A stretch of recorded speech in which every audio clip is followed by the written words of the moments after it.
Bendiciones del Señor, a la gloria de Dios descienda sobre cada uno de ustedes que nos escuchan en este momento. Esto es Su Palabra es Verdad. Como en cada episodio traemos un tema de interés para el crecimiento espiritual de los hijos del Señor. Y en esta oportunidad queremos hablar de un tema muy especial, pero le voy a permitir a mi hermano Esmer Pérez que lo introduzca. Muy buenas, Esmer. Muy buenas, Sandy. Y sí, tenemos un tema muy interesante, un tema excelente, que es la iglesia. En el día de hoy tenemos este tema como parte de una serie de temas enlazados. En el principio teníamos el Evangelio, la palabra, ahora la iglesia. Y no sé qué quieras agregar ahora, pero... Sí, agradecer a las personas que han podido escuchar, transmitir y reproducir estos episodios de este programa. Su palabra es verdad. De verdad que estamos muy agradecidos de que tomen su tiempo para escuchar estos episodios que con mucho amor y entusiasmo y con fascinación por la palabra, como dice siempre mi hermano Esmer, lo hacemos para la gloria y honra de Dios. Y creo que vamos a entrar de lleno al tema de esta oportunidad, que es específicamente la iglesia, desde lo más simple hasta lo más complejo, que es la iglesia. Amén. Adelante, Esmer. Bueno, digamos que la iglesia en sí misma es en su esencia, es una palabra que viene del griego, que viene pronunciándose como eclesia o eclesía. Y en su original, en su concepto original, viene siendo un llamado hacia los de afuera. Es como también una asamblea de personas, una asamblea de creyentes. La iglesia en sí misma no es un edificio, sino que los creyentes reunidos en la asamblea y la reunión conforman la iglesia, y todos, no solamente en la reunión misma, sino todos los que son miembros del cuerpo de Cristo conforman la iglesia. Y vemos aquí la venida del Espíritu Santo en Hechos 2, que ahí se desprende lo que vendría siendo la iglesia desde el principio. Y dice: cuando llegó el día de Pentecostés, estaban todos unánimes juntos, y de repente vino del cielo un estruendo como de un viento recio que soplaba, el cual llenó toda la casa donde estaban sentados, y se les aparecieron lenguas repartidas como de fuego, asentándose sobre cada uno de ellos, y fueron todos llenos del Espíritu Santo, y comenzaron a hablar en otras lenguas, según el Espíritu les daba que hablasen. Moraban entonces en Jerusalén judíos, varones piadosos de todas las naciones bajo el cielo. Y hecho este estruendo, se juntó la multitud y estaban confusos, porque cada uno oía hablar en su propia lengua, y estaban atónitos, maravillados, diciendo: mirad, ¿no son galileos todos estos que hablan? ¿Cómo pues les oímos nosotros hablar, cada uno en nuestra lengua en la que hemos nacido? Partos, medos, alemitas, y los que habitamos en Mesopotamia, en Judea, en Capadocia, en el Ponto y en Asia, en Frigia y Panfilia, en Egipto y en las regiones de África más allá de Cirene, y romanos aquí residentes, tanto judíos como prosélitos, cretenses y árabes, les oímos hablar en nuestras lenguas las maravillas de Dios. Y estaban todos atónitos y perplejos, diciéndose unos a otros: ¿qué quiere decir esto? Mas otros, burlándose, decían: están llenos de mosto. Aquí, no para cansarles, sino ni con ninguna intención de sobreabundar, es para que veamos cómo nace la iglesia en este punto. Aquí, en este punto, el evangelio es predicado a una gran diáspora de creyentes o de personas no creyentes que al escuchar la palabra del Señor creían, y cuando volvían a sus lugares de origen, la palabra era predicada allá. El Espíritu Santo dotaba de lenguas a estas personas, a estos discípulos que Jesús había dejado, y eran llenos del Espíritu Santo, y ahí comenzaba la iglesia a germinar en los corazones, mentes y almas de estas personas que llegaban a este punto. Específicamente cuando se presenta ese suceso, lo que quedaba evidenciado era que la iglesia necesitaba y debía expandirse. Esa muestra quedó asentada en ese evento, y a partir de ahí nosotros podemos empezar a ver cómo en el mismo libro de los Hechos empiezan a germinar otras congregaciones, pequeñas congregaciones en toda la parte geográfica de aquel entonces, y se convierte la iglesia en un ente de propulsión social, y la representación del evangelio mismo empieza, si se pudiera utilizar la palabra, a competir con otras corrientes filosóficas que dominaban los entornos en aquellas poblaciones. Pero cuando llega la iglesia verdadera con el poder del Espíritu Santo, empieza a mellar y a transformar los corazones de aquellos hombres que no habían escuchado las buenas nuevas, que estaban confundidos, inmersos en filosofías baratas. Y cuando se da ese encuentro con la verdad, con la palabra, empiezan a abandonar estas corrientes sin fines y sin propósitos, y empiezan a diezmar sus vidas delante del Señor. Creo que el libro de los Hechos es muy evidente cuando habla de la expansión de la iglesia y la demostración que hay de cómo la iglesia crecía. Nosotros los creyentes, cuando predicamos sobre el libro de los Hechos, nos referimos a una terminología muy tradicional que es la iglesia primitiva. Y las iglesias de hoy han de tener y deberíamos tener como ejemplo lo que sucedió en ese tiempo, porque lo que sucedió en ese tiempo con la iglesia era el ejemplo original, el ejemplo íntegro de lo que Dios quería con la iglesia. Y creo que si buscamos una definición de iglesia, hemos de caer en el libro de los Hechos y esa tradicional frase, la iglesia primitiva. Sí, y quise entrar al libro de los Hechos porque en verdad cuando nos da una definición o cuando nos da un inicio de iglesia, entra como de manera drástica la iglesia o de manera impactante en el mundo. Viene la iglesia a través del Espíritu Santo repartiendo, digamos que esa convicción en lenguas diferentes, maravillosamente. Un milagro sin igual.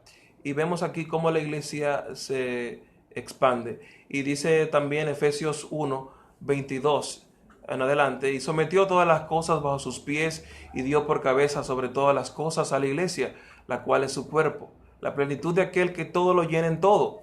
Pero si vamos más atrás, nos dice que el espíritu de sabiduría y de revelación es como derramado aquí en Efesios 1, desde el 15 en adelante, que dice: por esta causa también yo, habiendo oído de vuestra fe en el Señor Jesús y vuestro amor para con todos los santos, no ceso de dar gracias por vosotros, haciendo memoria de vosotros en mis oraciones, para que el Dios de nuestro Señor Jesucristo, el Padre de gloria, os dé espíritu de sabiduría y de revelación en el conocimiento de Él.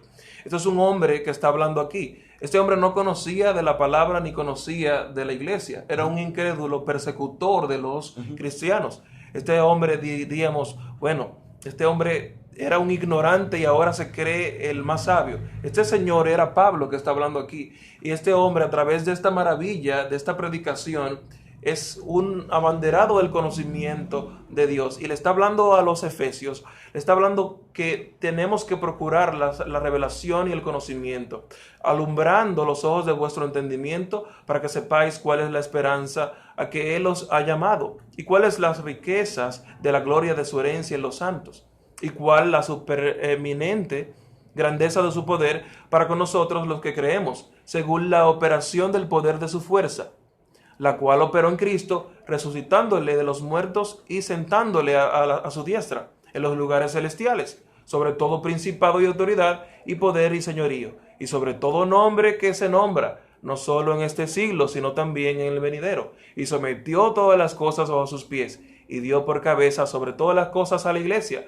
la cual es su cuerpo, la plenitud de aquel que todo lo llena en todo. Un señor que no sabía de iglesia, un señor que odiaba a los cristianos, que asesinaba a los cristianos, es capacitado y da cátedras acerca de lo que es la iglesia, recibiendo una revelación del Espíritu Santo. Efectivamente, y vemos en las Escrituras una vez tras otra cómo los hombres, Pablo no tuvo la oportunidad de caminar al lado de Cristo, pero tuvo una revelación especial para ser llamado al apostolado. Pero si nosotros nos vemos en las experiencias de aquellos discípulos que sí anduvieron con el Señor Jesús, muchos de ellos empezaron a practicar cosas que veían en el Mesías, y en esa práctica, cuando el Señor lo veía, me imagino yo, estoy especulando con esto, que Jesucristo se gozaba al ver que sus discípulos estaban caminando y haciendo lo que Él quería sembrar en ellos. Y en muchas ocasiones ellos respondían o actuaban de la manera que Dios esperaba, que Jesús esperaba, y que esa actuación, esa acción de ellos era lo que representaba la iglesia, porque la iglesia es acción,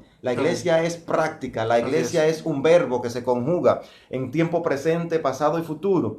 Y en una ocasión Jesucristo estaba cuestionando a sus discípulos sobre quiénes decían las personas que era Él. Y le decía, ¿quiénes dicen esta gente que soy yo? Algunos, y entonces los discípulos respondían, algunos dicen que eres un profeta, que eres Elías, y muchas terminologías, pero al final entonces Jesús le hace una pregunta más directa a los discípulos y le dice, ¿y ustedes qué dicen que yo soy? Y Pedro, con el conocimiento que Dios había sembrado en él, da una respuesta que tal vez ha sido muy tergiversada en la parte teológica, pero que tiene una sede, que tiene un mensaje central. Y es cuando Pedro le dice, tú eres el Cristo, el Hijo de Dios. Entonces Jesucristo le da una respuesta, que ese es el versículo que quizás se ha desviado en muchas interpretaciones, cuando Jesús le dice en Mateo 16, 18, y yo también te digo que tú eres Pedro, y sobre esa roca edificaré mi iglesia. Para no abundar en ese análisis teológico, Jesucristo conoce a Simón pescando, y Jesucristo es que le pone el nombre de piedra, de Pedro, de Petras. Y cuando le da esta respuesta mucho tiempo más adelante, Jesucristo le dice, tú eres Pedro, tú eres la piedra, y sobre esa verdad que tú has declarado, yo edificaré mi iglesia. La iglesia está fundada sobre una verdad. La iglesia es una verdad. ¿Cuál es la iglesia? ¿Cuál es la verdad de la iglesia? Que la iglesia es la representación de Jesucristo en la tierra. La iglesia debe ser el Jesús que los demás deben ver a través de su acción. Por eso decía que la iglesia es verbo y que Jesucristo es la esencia misma de la iglesia. Entonces, cuando Pedro dice, tú eres el Cristo, el Hijo de Dios, Jesucristo le dijo, ustedes han aprendido esto porque me han visto y yo quiero que ustedes promulguen eso hacia adelante, demostrando a este mundo que yo soy la esencia de la iglesia, que yo vine por la iglesia y que yo vivo en la iglesia y que yo volveré por la iglesia en mi segunda venida. Digamos que la iglesia tiene muchos matices hoy en día. Hoy en día vemos muchos tipos de iglesias, quizás vemos muchas denominaciones, vemos quizás mucha distorsión, vemos quizás que la misma naturaleza del hombre ha degenerado muchas veces el propósito y concepto de lo que es la iglesia. Y la iglesia no es más que esa manifestación de Cristo en la tierra, el cuerpo de Cristo, digamos que edificada por el Espíritu Santo. Cristo mismo, movido en su amor eterno y su amor perfecto, nos da la oportunidad de pertenecer a su cuerpo. Él es la cabeza que lo controla todo. Digamos que tú eres pastor, pero tú no eres el dueño de la iglesia. No, la iglesia es de Cristo. Cristo es el dueño de la iglesia, hermanos. Cristo es la cabeza de la iglesia. Cristo, digamos que tiene su esposa, tiene su novia, y esa es la iglesia, no la novia de los pastores. Hoy en día vemos que se ha perdido quizás ese concepto de iglesia. Y Hechos 2:42 tiene quizás lo que podría ser o describirse como el propósito de lo que debería ser la iglesia. Vemos aquí que dice Hechos 2:42, y perseveraban en la doctrina de los apóstoles, en la comunión unos con otros, en el partimiento del pan y en las oraciones. Pero más arriba nos dice el concepto de lo que se da en la iglesia. Dice en el versículo 37, al oír esto, se compungieron de corazón y dijeron a Pedro y a los otros apóstoles, varones hermanos, ¿qué haremos? Pedro les dijo, arrepentíos y bautícese cada uno de vosotros en el nombre de Jesucristo para perdón de los pecados y recibiréis el don del Espíritu Santo. Porque para vosotros es la promesa y para vuestros hijos y para todos los que están lejos, para cuantos el Señor nuestro Dios llamare. Y con otras muchas palabras testificaba y les exhortaba diciendo, sed salvos de esta perversa generación. Así que los que recibieron la palabra fueron bautizados y se añadieron aquel día como 3,000 personas. Y perseveraban en la doctrina de los apóstoles, en la comunión unos con otros, en el partimiento del pan y las oraciones. Digamos que aquí vemos cómo se da la práctica de la iglesia. Vemos que en la iglesia se bautizan las personas. La iglesia es el puente para que la gente se arrepienta. El llamado de Pedro se efectúa en la iglesia. Aquí vemos también cómo debe permanecer la doctrina de los apóstoles en la iglesia. O sea, la iglesia está para formarnos en la doctrina de los apóstoles para que esta doctrina persista. La iglesia sirve para bautizar a los arrepentidos. La iglesia sirve para la oración, la perseveración de los santos y digamos para esa mutua edificación. Amén, así es. Y ese versículo que tú leíste también en el versículo 42 del capítulo 2 de Hechos, guarda una palabra de la que pudiéramos utilizar como raíz, de la cual se desprenden otras palabras de mayor importancia, y es cuando dice, y perseveraban en la doctrina con los apóstoles, o sea, había un amor y había un respeto. Se habla de la iglesia guiada por los apóstoles en la tierra, y dice que tenían, que seguían con ellos en la comunión. Cuando habla de la comunión, esta palabra es una palabra compuesta que habla de común unión, algo común que los une. Y eso común que unía a los creyentes en aquel tiempo, ¿qué era, Esmer? Era Cristo. Bueno, era Cristo, básicamente. Y esa palabra de común unión, que ellos estaban en común unión, para ser parte de la iglesia, había que tener eso en común, porque eso era lo que lo unía. Sin embargo, la iglesia se expande, por lo tanto la iglesia se hace universal, la iglesia está en el universo. ¿Y qué es el universo? Algo que trae, algo que está unido pero que es diverso.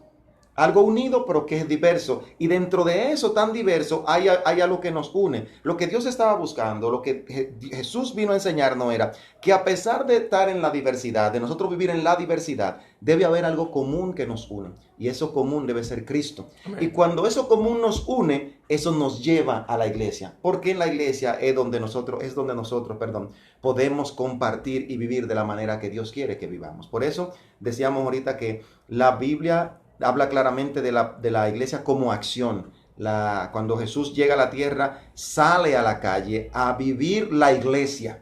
Y eso es lo que le deja como testimonio a la generación de la iglesia primitiva. Y hoy nosotros como secuelas seguimos heredando esas enseñanzas del Señor. Y también la iglesia, además de la comunión, el partimiento del pan, conmemorando la muerte de Cristo, el sacrificio de Cristo, también nos da una comisión y nos da un mandamiento. Es una acción que tenemos que hacer, que es proclamar el Evangelio. En Hechos 1:8, siguiendo en Hechos, nos dice: pero recibiréis poder cuando haya venido sobre vosotros el Espíritu Santo, y me seréis testigos en Jerusalén, en toda Judea, en Samaria y hasta lo último de la tierra.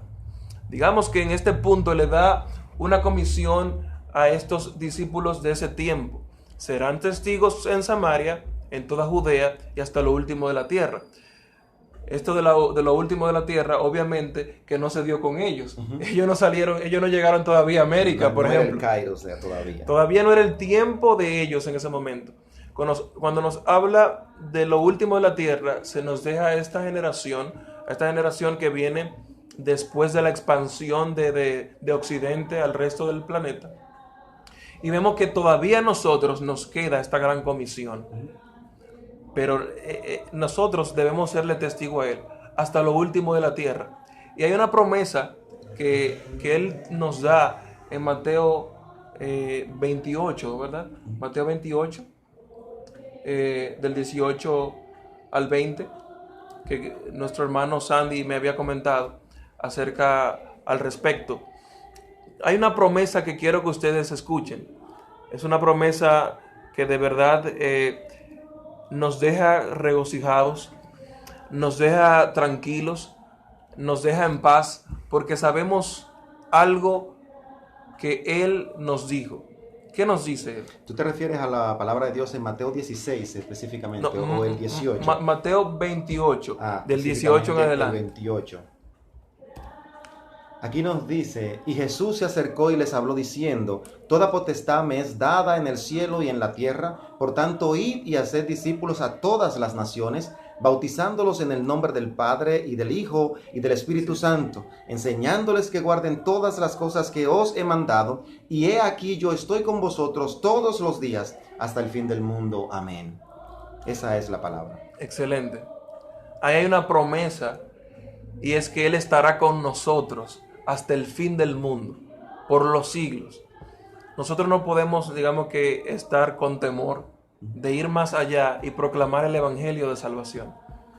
Tenemos que tener esa paz y esa tranquilidad de que Él irá con nosotros. ¿Eso no es maravilloso, Sandy? Amén, amén. Y eso de darte el poder es saber que la iglesia no va a prevalecer por la fuerza del hombre, la iglesia no va a prevalecer por el apoyo del Estado, la iglesia no va a prevalecer por las finanzas con las que se maneje, la iglesia va a prevalecer porque hay una promesa del Padre que dice que las puertas del Hades no prevalecerán contra ella, sino que ella será la que prevalecerá. Y aquí nos dice que Dios nos acompañará, Dios mismo acompañará. Jesucristo no deja a su iglesia sola. Amén. Y depositó un poder en los discípulos a través del Espíritu Santo para que ellos puedan cumplir esa misión. Y hoy en día, quizás a través de los años, muchas instituciones han desaparecido, Sí. muchos imperios han caído. Eso es. Y tú te preguntas, ¿qué pasó con esas cosas? Bueno, hay una diferencia entre esas cosas y la iglesia. Aquellas pudieron haber sido resultado de la genialidad del hombre, del poder adquisitivo, del poder económico, de un poder cultural, como en el caso de Grecia, Sí. que creció por el poder cultural que tenía. Y con el tiempo desaparecen esos imperios, pero la iglesia prevalece, porque la iglesia no está fundamentada en filosofía de hombre, ni en poder adquisitivo ni humano, sino que está cimentada en el poder del Espíritu Santo y de Jesucristo. Amén. Tuve la oportunidad de compartir con el pastor Bill Hybels en una de las conferencias, y él hizo una frase que se convirtió en una de las frases más buscadas de Google por muchos años, y es que él decía en una de sus conferencias que la iglesia local es la esperanza del mundo. Así es. La gente común quizás no entiende esto, dice, pero ¿cómo la esperanza va a estar en la iglesia? La esperanza puede estar en los negocios, en el gobierno, en la política. Pero Bill Hybels tomó esa frase acuñado y apoyado en la palabra, diciendo la iglesia local es la esperanza del mundo. Un año después, Gary Schwelman, el presidente de la asociación Willow Creek, extiende esta frase un poquito más y dice, la iglesia local es la esperanza del mundo cuando funciona correctamente.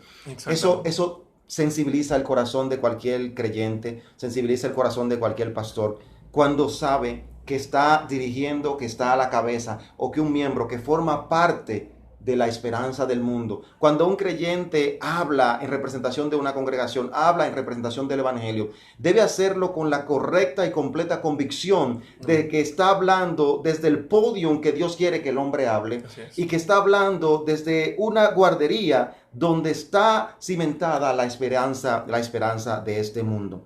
Creo que hoy nosotros debemos poder empoderarnos de esa verdad, Amén. Creer esa verdad y vivir como si realmente la iglesia lo es, porque es una promesa del Padre Celestial. Creo que no hay límites para hablar de la iglesia si nosotros nos ponemos a profundizar sobre estas verdades. Ni siquiera pudimos tocar el tiempo de la reforma y la aparición, el resurgimiento de la iglesia en esa época del siglo XVI. Es un tema muy amplio, quizá tengamos que extenderlo en un siguiente episodio, pero realmente para mí ha sido fascinante poder extender estas experiencias con ustedes y compartirla. Y sé que serán de bendición para su vida también. Esmer, si quieres concluir con este episodio, por favor. Bueno, sí, como hemos hablado, esto es un tema de mucha fascinación para nuestras mentes, y también nosotros que vivimos en la iglesia y experimentamos el crecimiento, también cuando nos deleitamos viendo el crecimiento de otros edificados. Uno de los propósitos de la iglesia es que la iglesia sirve para edificación de los hermanos, de cada uno de nosotros, creciendo en armonía, en amor, creciendo nosotros en la gracia y la sabiduría del Señor. La iglesia es, digamos que una herramienta maravillosa que Dios ha dejado en esta tierra para presentarla a su tiempo como una virgen pura para las bodas del Cordero. Qué bueno que ha sido, yo sé que ha sido de edificación, y espero que sea de edificación para muchas personas este tema del día de hoy. Y será hasta la próxima, hasta un nuevo podcast, hasta una nueva grabación live, ¿verdad? Esperamos que sea de mucha edificación y que ustedes puedan compartir este material que verdaderamente es de mucho provecho espiritual y verdaderamente de mucho crecimiento. Estuvieron con ustedes Sandy Valdés y Esmer Pérez Lora. Muchísimas gracias. Dios les bendiga mucho.